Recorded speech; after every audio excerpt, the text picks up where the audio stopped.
Okay. Good afternoon. We are at the Interamerican Institute for Democracy. We're very pleased to welcome you back to our forums and also to have been able to schedule a sensational discussion on one of the most important countries in our hemisphere, Brazil. Brazil, as you almost know, has been the country of innovations since its inception. It was the only nation in Latin America to be the siege of the Metropolitan Authority when King João replaced Lisbon with Rio de Janeiro as capital city of the Portuguese Empire. Brazil also became independent and a republic without recourse to arms, which was a very innovative way to conduct politics in Latin America, given that elsewhere in the region, both independence as well the arrival of the republic was through armed struggle. In the 1950s, Brazilian approach to architecture revolutionized forever the urban landscape everywhere in the world. In the 1960s, Brazilian music enriched rock and roll. More recently, its soccer national team is the sole team to have won for 5 times the World Cup. And from the political perspective, in the 21st century, Brazil has conducted an exemplary fight against corruption through the Lava Jato process. Today, it is governed by a leader who has no ties to the traditional elites and interest groups. This has created a wave of rejection among many sections of the elite that aim at continuing to enjoy political and economic privileges. Those groups have penetrated the legislative power and the judiciary to paralyze the government agenda and to make things very difficult for President Jair Bolsonaro. Today, we would like to go over this process with truly exceptional guests. Professor Fabio Malina Losso from the Harvard School of Public Policy of the University of Chicago, and Luis Phillipe d'Orleans and Braganza, who's a writer, a thinker, and a congressman.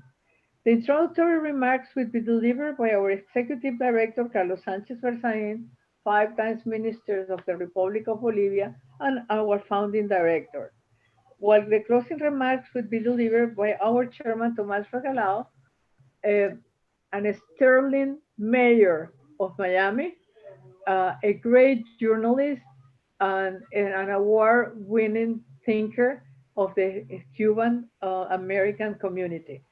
With not much ado, I would please ask Carlos Sanchez Berzain, our Executive Director, to deliver his opening remarks. Okay, thank you very much, Beatrice. Thank you for coming, Fabio, Luis Phillipe, and our President, Mr. Tomas Regalado. The Interamerican Institute for Democracy, our institution, is a non-profit organization whose objective is the promotion and defense of the principles and values of freedom, democracy, human rights in the Americas. It consists of academic, politicians, professionals, workers, entrepreneurs, men and women of different nationalities. Luis Phillipe is member of our board, our group of consulting. It is our institution, it is a non-partisan, pluralistic center of a truth that for the achieve the objectives carries out academic research, seminars, colloquiums, forums, and international events. We have an editorial fund for which we publish it in English and Spanish and now in Portuguese. More than 60 works that contribute to dissemination and defense the values and we are promote. And in this case, I say that the region, the Americas, there are two Americas. One is the democracy and the other one is the dictatorship. That is the title of one of my books published approximately 5 years ago. One democratic and other dictatorial. there is the confrontation in the 21st century, and is based on the aggression of the dictatorship to democracies. This aggression has deepened since the second half of the last year, 2019, and has become more intense by taking advantage of the coronavirus pandemic. Brazil is one of the democracies threatened by the attack of the Castro Chavism. The Castro Chavism is the conjunction of Castro and Chavez from Cuba and Venezuela, and continuing with action started in the second half of 2019 and reactivate with the opportunity the pandemic now provides them. Currently in the Americas, there are conspiratory efforts with coup d'etat underway in the last Ecuador, Bolivia, and Brazil. Look, Brazil. There is also the source of the destabilization agenda in Chile, Colombia, and Peru. Every democratic government of the Americas must only look at its internal situation, and it will find the criminal hand of the Castro Chavism, with 61 years of expertise operating with the new model, building with the elimination of freedom and Venezuela's will given by Chavez that we now call Castro Chavism. This is the point. Brazil is very important. The Brazil democracy today is under great pressure, and this is the issue that this meeting. Thank you for the QUO VADIS Brazil, and welcome at our works. Thank you very much. Thank you, Carlos. And now we are going to have with us Professor Fabio Malina Losso. Mr. Malina Losso is a Brazilian lawyer and a businessman. He holds a PhD in civil law with distinction from the Universidade de Sao Paulo. Mr. Malina Losso is a visiting scholar of the University of Chicago, where he is a council member at the Harris School of Public Policy since 2009. Welcome, Mr. Malina. Thank you very much, Beatrice. Thank you for the invitation, Mayor Regalado, Carlos, Sanchez for the introduction. It's great to see you, Congressman Luiz Phillipe. It's a great pleasure to be here with you all. And I hope to contribute with a few thoughts. And I would begin taking advantage of the introduction Carlos just offered us. I would begin doing some comments on the recent publications, the international media, notably the New York Times, when they covered Brazil. I don't see democracy as a threat in Brazil.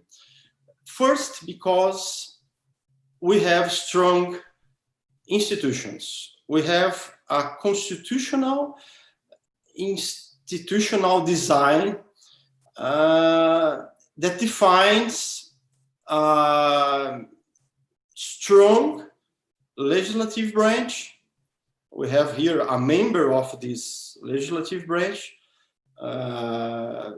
Congressman Luiz Phillipe, a strong executive branch, which is supposed to follow the legislation that the legislative branch elaborates. And we have the third branch, which is the judiciary branch. Those three branches, the Constitution defines this, they are independent and they are harmonic. So sometimes one of the branches invades the other attributions, and it's usual, it's common in a democracy. And these systems of checks and balances, it's being tested all the time.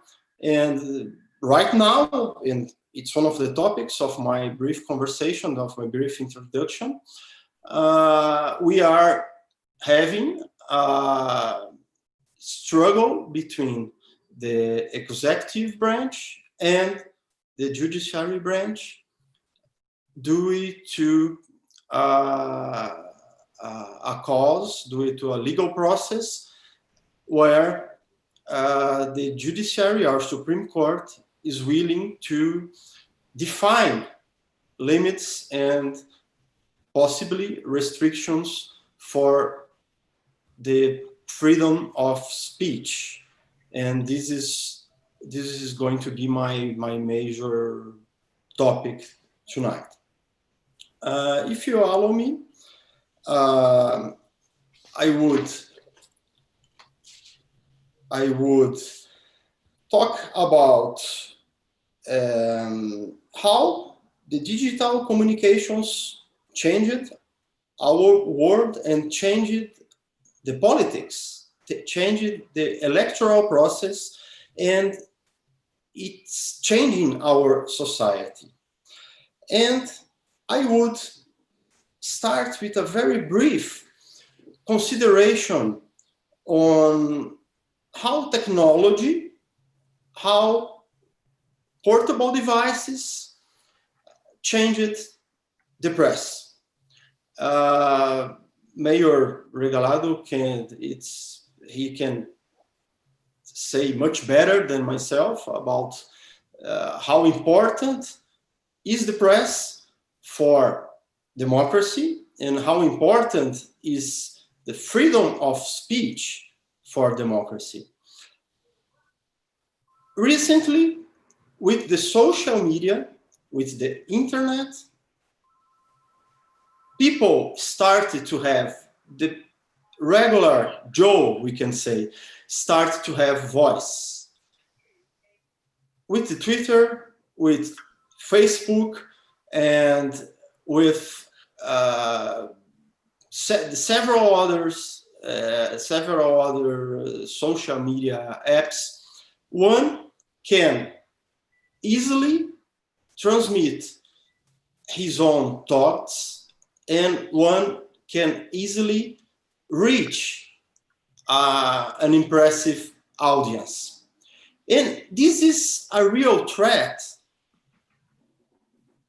for the authorities, for the established authorities, like the press itself, because press has always been authoritative on the subjects it showed and it presented for the population.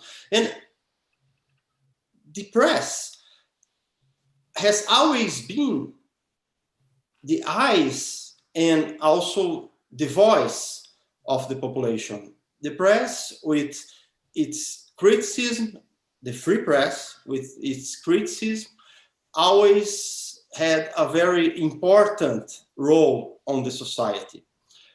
However, with the internet, people started to notice that one could directly reach the information. So the intermediaries are not so relevant anymore. Naturally, we would always look for a good information. And naturally, or per consequence, the search for a good information is going always to be a very important way to promote democracy. However, there is no such a thing as a monopoly anymore. There is no monopoly of truth. If before a newspaper like the New York Times was the only source for information, let's say in the beginning of the last century, today we can have thousands, if not millions, of sources of information. Well, I would like to say a little bit about the Arab Spring, which introduced a very important debate in a novel form of speech. If we recall, just after the Arab Springs, which promotes an intense dissolution of authoritarian governments, just after we had Zuccotti Park occupy New York, manifestations, demonstrations. And we can notice that if the Arab Spring started with not necessarily an ideology or partisanship, it was a fight for democracy. Then Occupy New York movement started to have some kind of leftism on their movement. In 2013 in Brazil, we had a demonstration or a series of demonstrations that began with some kind of revolt against the raise of transportation tariffs. Just after that, people using social media, using Facebook, using Twitter, people started together, and there was no way to have only one ideology on the demonstrations. And in Brazil, we had, before the technologies, we had this experience of just having demonstrations from syndicates, from leftists. So after that, this is an important mark, 2013. More people, not necessarily moved by a direct ideology, but moved by the intention of promoting their speech, their voices, the intent to be heard, started to come to the street. So this was a very important landmark in Brazilian recent trajectory of democracy. And several movements started after 2013. In 2014, we had the car wash operation, which the Federal Prosecutor's Office, there is a task force.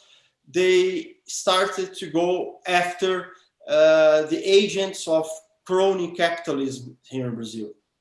And when I mean crony capitalism, I refer to the capitalism we used to have in Brazil in the last 2 decades. It's not a real capitalism. We had 2 decades actually of leftist government. Before we had, let's say, a light leftist government, which for good promoted several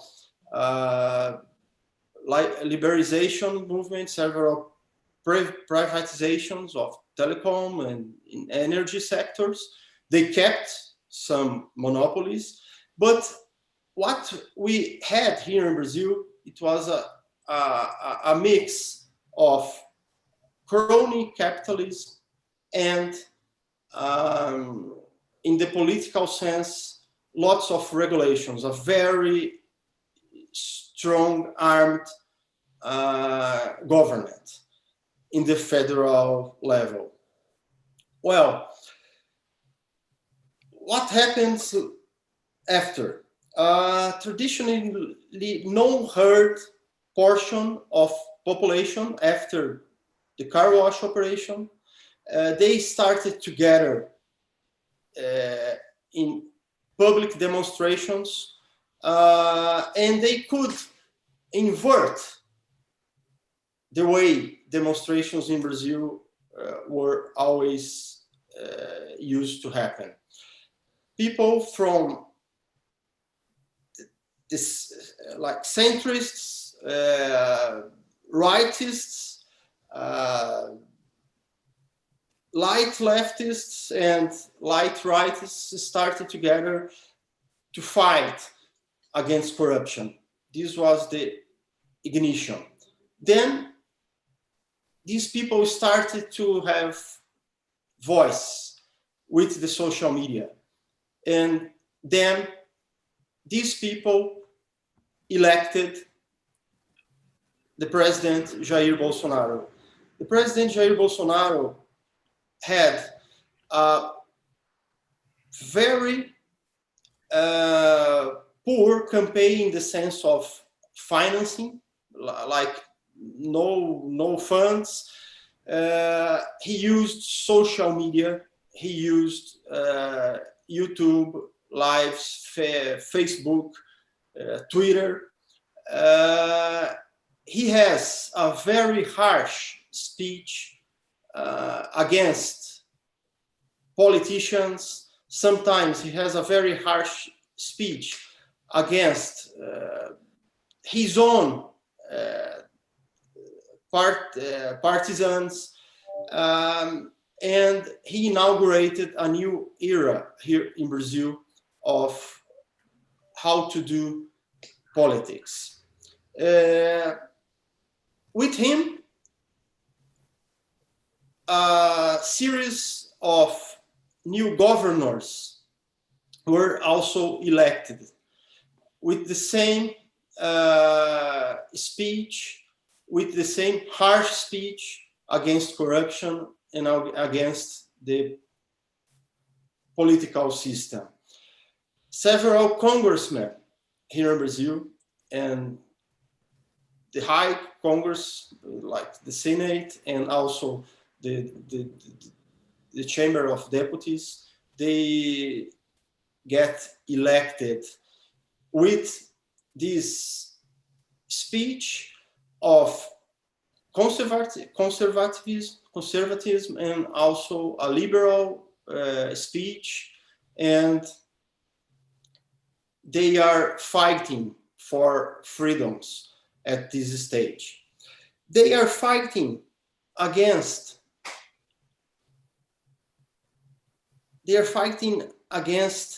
the narrative, this 20-year-old narrative we used to have here in Brazil of based on the corporativism and based on what you, Beatrice, said very well in an article that I read yesterday, against the intelligentsia. So today we have here in Brazil a kind of monopoly of press based on traditional media groups, which is fighting against this new digital age.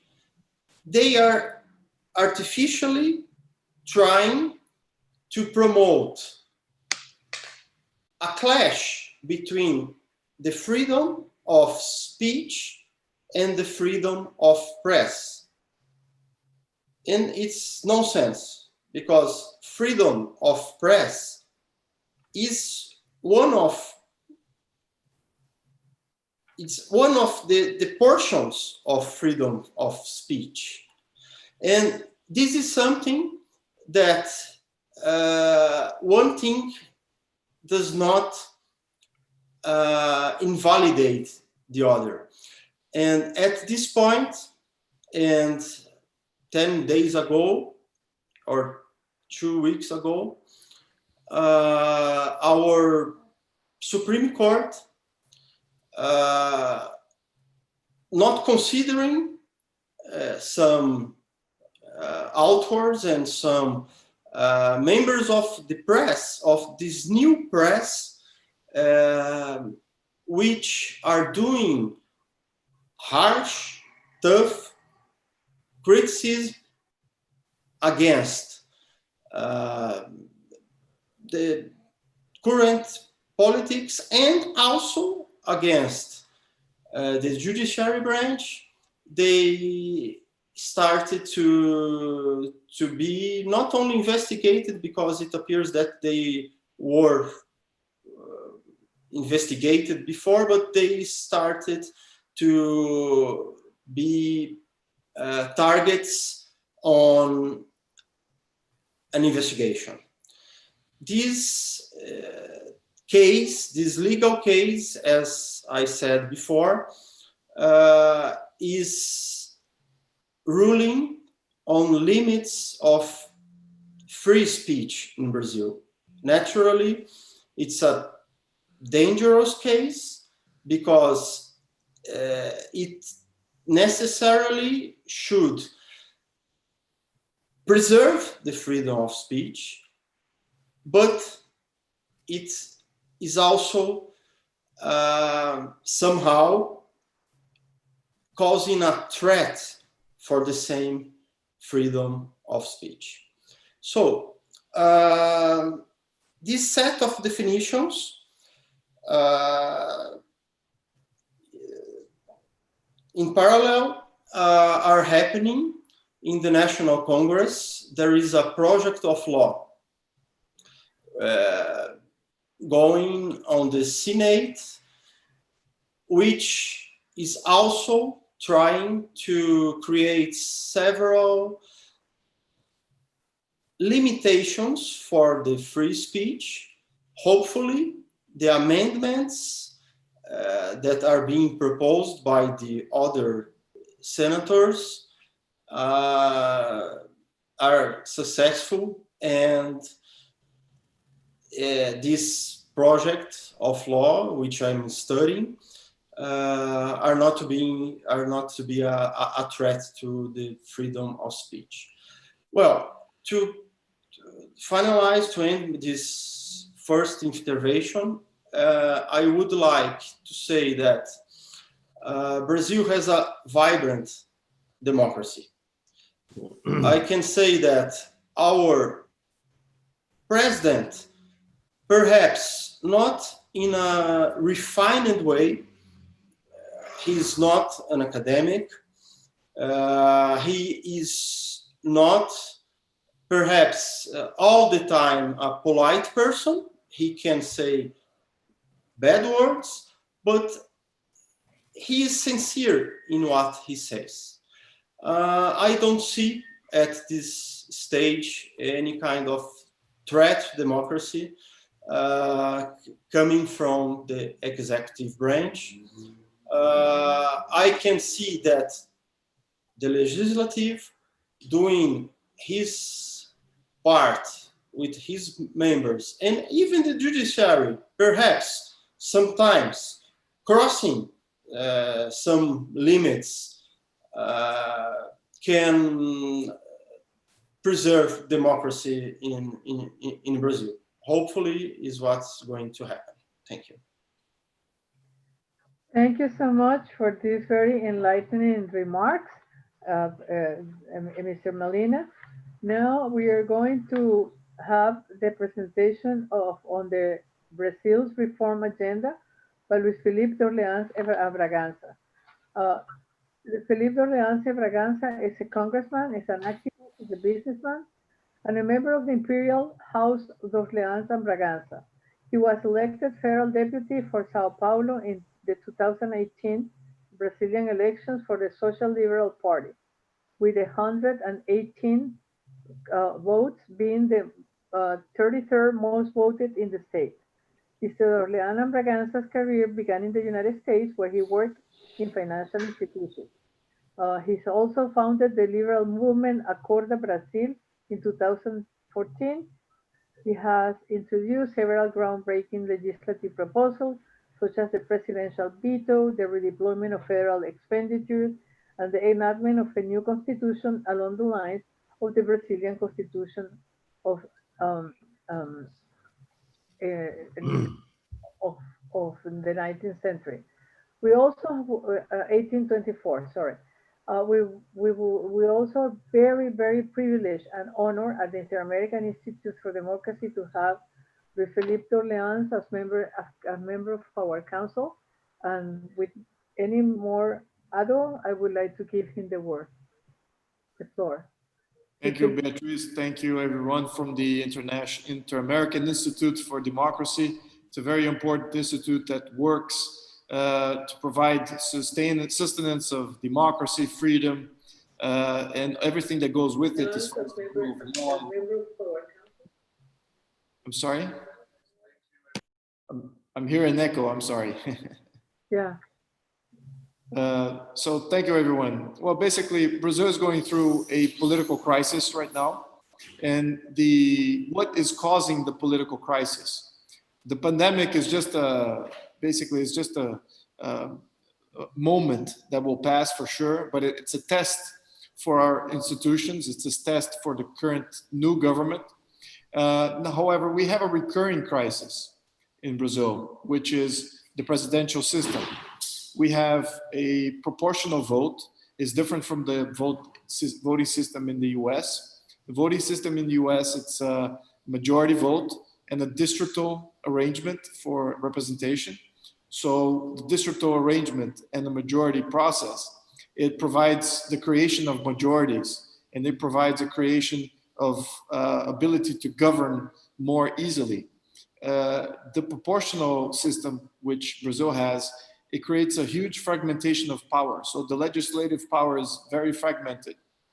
And the president, really, he does not really have a base or a representative base of congressmen in order to represent himself. So he will always be a minoritarian, a president that is elected also as a majority leader. However, his representation in Congress will always be minoritarian. So there's always a need and requirement to do coalitions. The current president decided not to do coalitions because the past coalitions were prejudicial to the republic in the sense that they were either socialists, hardcore extremist socialists, or corrupt individuals. So he decided not to do any type of partnerships on that front. So that has proven incredibly difficult with the presidential system. So he withstood for about a year and a half in that mode of not creating partnerships with Congress. And what happened is that Congress decided to conspire against the executive branch. So what the president has done recently is actually to do the coalition and bring many of these members. Now it's a new actually a new Congress, so he's able to pick and choose better partnerships. However, he's backtracking on some of his promises on not to do that. So it's exposing him to future corruption scandals, which have been not the case over the past year and a half. So it's been a very positive government on that front for the past year and a half. Now that he's doing these coalitions, there's a risk that is opening up for the future. We'll see. It's still too early. So in doing that, he mitigated the effects of Congress taking away power from the executive branch. Once that was done, and that is quite recent, the other force, which is the judiciary, they have all the judges in Brazil have been selected by either progressive, hardcore progressive, or socialist or corrupt presidents. So in that case, there is a definite ideology of our judiciary, and they're not also wanting to allow the government to govern in the same way that Congress did not want to do that in the beginning or over the past year and a half. So now the next challenge is the judiciary. The judiciary is also conspiring against the executive, not allowing him to govern. So they're overreaching in their power. They're actually mitigating some of the actions that the president is taking, and which are constitutional actions. So the perception in the US, North America, and Europe that there is a dictatorship in Brazil, that he is a dictator, that has been, I'm not sure how the media came up with that narrative, considering the visual, which is very accepted reality in Brazil, which is exactly the opposite, where he is being interfered by either Congress or the judiciary. And as a congressman, I can attest to that fact, where I actually asked the executive branch to interfere a bit more in Congress, because Congress was passing laws against budgeting, creating even larger budgeting constraints for the executive, and the executive was not doing anything on that regard. So very passive on that front, and really does not want to interfere in any of these institutions. So that is the reality from a congressman perspective. And what we've created is a sort of mix between a parliamentary system and a presidential system, where the budget is defined by Parliament, and Parliament, there's no real government or no coalition that really leads Parliament. It's an incredibly fragmented house, so there's really no north there for us to provide any secure leadership. So what am I alluding to? What type of reforms are we talking about? These are recurring issues. It's not that the President Bolsonaro, because of him, we have a fragmented Congress. This has been our nature since the presidential system was implemented in Brazil and refined over the beginning of the 20th century. We have political issues. We have a political reform that is required. So we need electoral reform. We need the party system reform as well. Many of the parties in Brazil, they became oligarchies, where they control budget, they control funding for their own campaigns. So public funding for elections. So that is a reality in Brazil. We need to get rid of that in order to have a truly open and free system. So those are some of the main political reforms. Also, we have issues on the economy. The economy is based on, is limited by a constitution, which is not as the American Constitution. It is a very welfare state type of constitution, which is typical of what Europe saw in the beginning of the 20th century. However, many European countries abandoned that type of constitution, and Brazil did not. So we have a node type of frame of welfare state type of constitution, which allows every type of interference in the economy, every type of interference in our behavior. So that is a limiting factor, and also a destabilizing factor for the country. On a recurring basis, every president will have this power. So it's not that we will need to vote for either, conservative. In order for us to have some stability, we'll need to vote for conservative presidents until we change our constitution, because otherwise we'll always have the risk of having a populist, socialist, somebody that is very prone for intervening on the economy and society, to take office and actually doing all these type of programs that disrupt our fiscal basis, creates inflation, disrupt our social structure, meaning some of the progressive candidates that have been that have been showing up in the past, the recent past in Brazil, they have pointed to incredibly intervening policies in society in order to do social justice and social equality narrative in order to allow that. So, you know, these are the dangers that a country like Brazil suffer on a recurring basis. So we need to make sure that we reform not only our economy, but also make them last a long time. So we do need constitutional reform as far as limiting the capacity of governments to intervene in the economy and also intervene in our federal system. You know, I think the United States is suffering from something similar, where there is a natural tendency for centralization, and the presidential power in the US is becoming successively stronger and stronger. In Brazil, we already have a constitutionally very strong president. So we are actually I think maybe both countries have the same issue. We need to make sure that we decentralize this power and make sure that the local governments have more autonomy. Even now in the coronavirus situation, where I was actually criticizing the way it's been addressed in Brazil, so that you understand the federalist problem.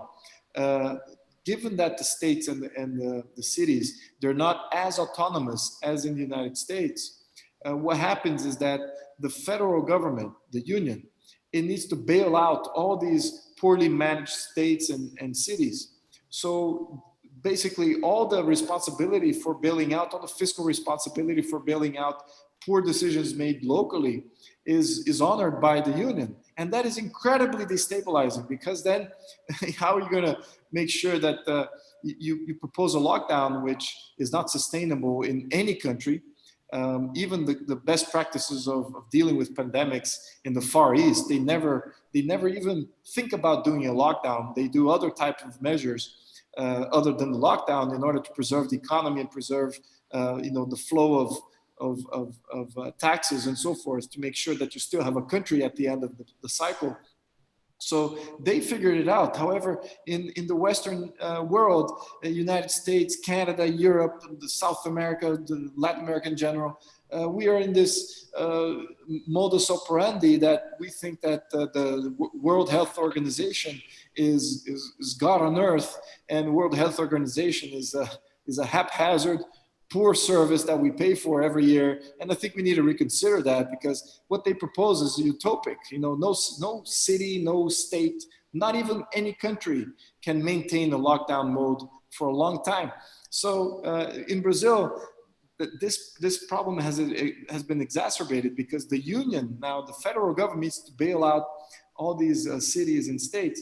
And I think that's a bad idea, because we start not thinking about alternatives to a proposition that is not even original from our own country.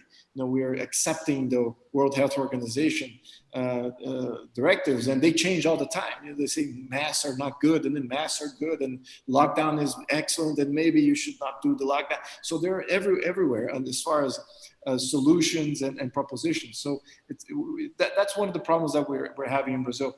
So we do have many reforms that we need to propose. Also, we need to understand that the immediate reforms that we're talking about, we have an administrative reform where we can't fire public employees as easily as other countries. We have a tremendously harsh labor law, and that impedes action in Brazil, not only public action, but also entrepreneurial action for you to hire and fire. So the costs of hiring and firing are super high in Brazil because of the labor laws. So that needs to be refined.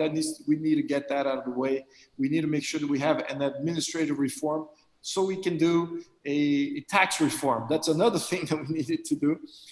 We can't do a tax reform if we still have an incredible cost associated with running government in Brazil. Now, here's where big problem happens. We have different regions of Brazil where public servicemen, they don't represent much of the electoral basis. So like the southeast and the center of Brazil. You're probably talking about 100 million people, probably a little bit more, 110, 120 million people. And in those areas, public employees, they represent about 10, maybe the top is at 10 to 12% of the electoral basis. However, when you go to the northeast regions, which are the poorest regions of Brazil, and the ones that have the more amount of states, public employees, they represent over 40% of the electoral base. And in some cities, they represent 70% of the electoral base. So these are people that are considered working individuals. However, they work for the government and they vote for candidates that will always want for better conditions for the public employee. So in that sense, taxes will always be high on a poor area, where you're always constantly voting for, mostly socialist representatives on these poor areas. And what happens is a dynamic where you can't really get out of. You can't really deregulate. You can't reduce taxes in those areas because you have this massive, gigantic system that you need a fund for. So in those cases, those areas, I think the right way to get out of it is to actually leave them to go bankrupt. So the union would have to not bail them out, which has been the case over the last 100 years.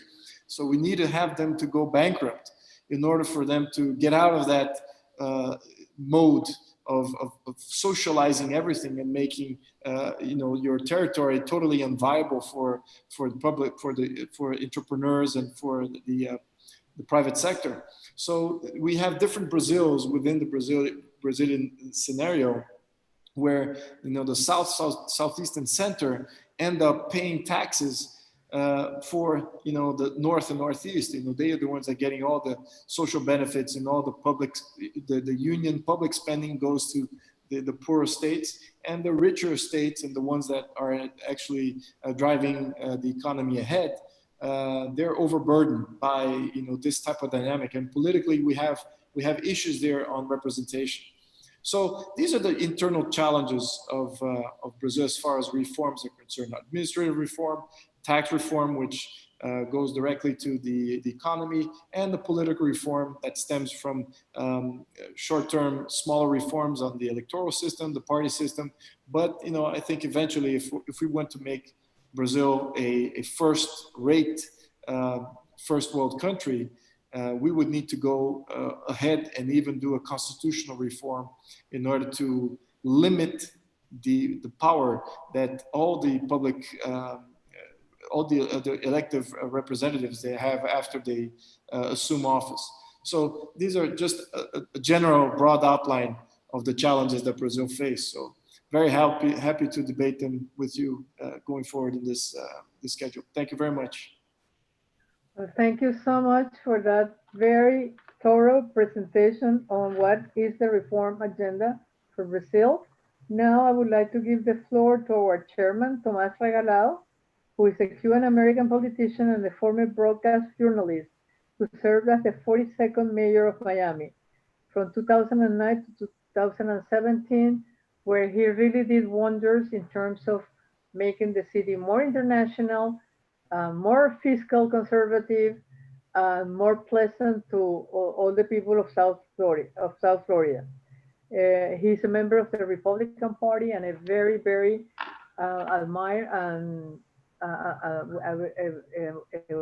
admired citizen of South Florida. Please, Mayor Regalado. I would like to say hello to one of the very distinguished attending persons here, that is the former ambassador of the United States to Brazil, Ms. Liliana Ayalde, who's following this forum. Hi, Liliana, thank you for being with us. Mayor Regalado.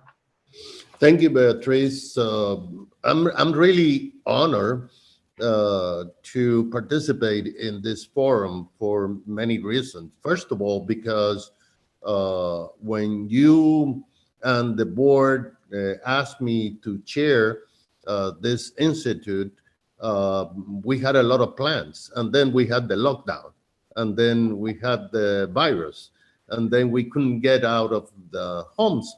But actually, I think that we have learned to live the new normal, and I do think that these forums are necessary.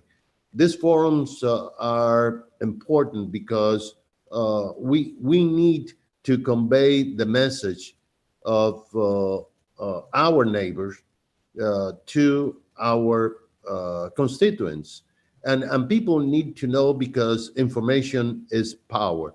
I was fascinated with what has been said about the situation in Brazil, because the only thing you hear about Brazil is about the number of cases of the virus, and sometimes some statement by President Bolsonaro that the media plays in a different context of what he meant. But I do think that we have to learn from Brazil, from the problems that they're having, and the ambitious reform that they want to do.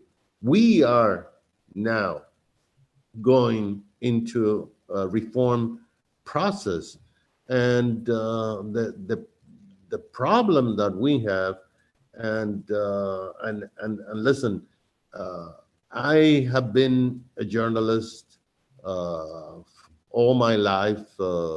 I had the honor of being a White House correspondent in the 80s during the Reagan years and Bush 41. And I can tell you unequivocally that the mainstream press is not as objective as we thought it was. And I think that Fabio brought the issue of the social media. I think that eventually what is happening in this country because of the social media and the Institute should do more about what is mainstream media and social media is something that will put us forward in terms of social media reform, because we in the mainstream media cannot publish or air a comment or a news if we don't have two sources to do it. And yet you can do whatever you want in the social media. You can tarnish anybody's reputation. You can say weird conspiracy theories, and this has what has been fueling some of the issues and problems that we've had in the last few days. So what I can tell our colleagues from Brazil is that Brazil is very important. Brazil is and was important for the city of Miami.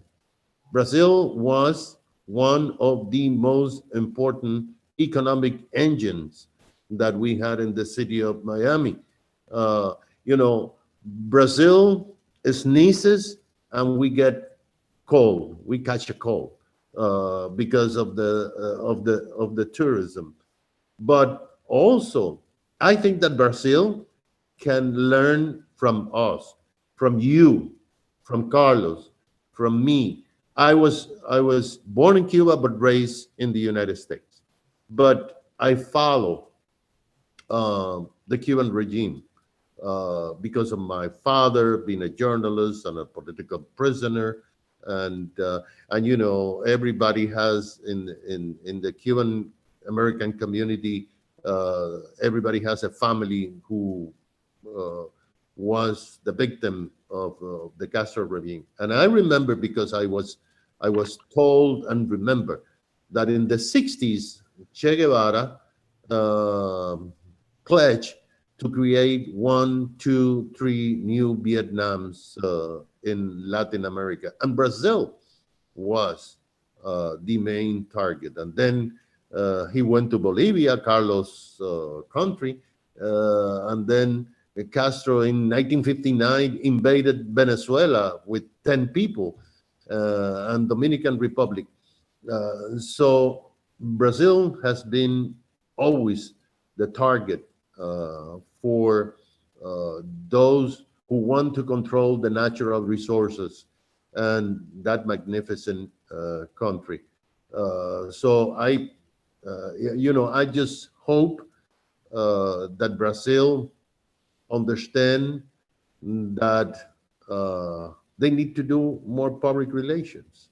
They need to do more public information campaigns, because the thing that Luiz was saying are worth showing and printing those ambitious plans, so the United States can see that there are countries who wants to step up and become real leaders in the world. There's not much that we can teach Brazil now, because we have scientists here who say that we cannot go to a restaurant because we will be contagious. But at the same time, those same scientists say that it's okay that we go to a protest because racism is a health issue that we have to deal with in the United States. There's a lot of hypocrisy. There is a lot of, and everything has to do with the presidential election in the United States. But I just wanted to say to Fabio and Luiz that it's important that they keep talking. It's important that you, Beatrice, Carlos, the Institute continues to convey the message that Latin America wants to be better, that Latin America cannot be dismissed as a failed continent, and that those plans need to be helped by the United States and by every democratic country. And, hopefully we will be meeting in person and no mask soon. But we must continue these conversations about Brazil and about our beloved continent. Thank you. Thank you so much. Before we close this session, I would like all participants to give their closing remarks in 3 minutes. So I'm going to start with our Executive Director, Carlos, and then we're going to go on with Fabio, Luiz Phillipe, and the closing 3 minutes to our chairman. Please, Carlos. Thank you very much, Beatrice. I need just a second. Congratulations, all is very important. But let me do a single point. Brazil's democracy is very important to the region, to the Americas, and the world. Brazil's democracy is at risk today by Castro-Chavism conspiracy against President Bolsonaro. The Sao Paulo Forum, el Foro de Sao Paulo, is the instrument. Let's sound the alarm in the right direction. Bolsonaro is the goal of the conspiracy against democracy. This is my point. Thank you very much. Thank you, Carlos. Fabio? Thank you very much for the opportunity of being here. I would like also to say hi to Ambassador Liliane. I know her from a visit she organized to the United States with another investors like 6 or 7 years ago. So hi, Lilian. There is another very important point in this debate that we are going to hopefully conduct in the next months, not only in the political system, but also in the property rights system. In Brazil, we never had a true economic freedom, never. So it's time to have. And these reforms, and Luiz Phillipe, he's amazing to speak, and I admire you not only for this, Luiz Phillipe, but it was very good. The economic reforms, and they are essential to our development. We have a Minister of Treasury, a Secretary of Treasury, which is a UChicago PhD, Paulo Guedes, and he's fighting a lot. He has an amazing team, and he needs support. He needs not only the support of the Congress, of the people, but also international support, like investors, like think tanks. And I am very happy of being a founding member of Instituto Pacificador, which is a think tank, which is a friend think tank of the Interamerican Institute of Democracy. And Luiz Phillipe is also a member there. And we are trying very hard to promote this debate, this discussion, and to reach a high level of understanding and to promote peace and freedom here in Brazil. It's what we need. So I appreciate, I'm always at your disposal to discuss further about these topics. Thank you. Thank you. Phillipe, please. Well, thank you. I would like to thank the Interamerican Institute for Democracy, Mayor Regalado. It's been a long time we haven't seen each other. Hopefully next time I'll go to Miami, I'll be well received. Fabio, thank you very much for your interference, very instructive. Carlos, Jose Carlos Berzain, your comment was very appropriate. I think that there's a new paradigm in Brazil with President Bolsonaro.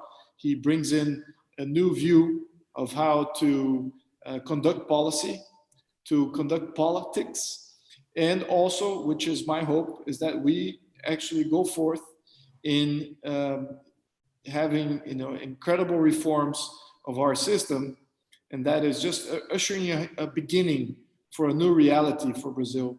And part of this reality cannot deal with the risk of entities such as Foro São Paulo, the International Socialist Movement, China interference, or any other country interference in our sovereignty, in our democracy. Democracy means power of the local districts, power of the people, and that is far from the reality that we have in Brazil. We have a representative democracy, representative system that allies itself. Our representatives many times ally themselves with these interest groups. Some of them are internal interest groups. Most of them are external interest groups. So we have to fight that out of our system in order for us to become a beacon for the region, in order for us to become peaceful, in order for us to become prosperous. And I think that's, knowing that is the beginning of the process. So thank you very much, Beatrice, also for organizing all this, and hope to see you guys soon, eventually in another forum. Thank you very much. Our chairman for his closing remarks. Well, I think that this is important. And this is important because of social media.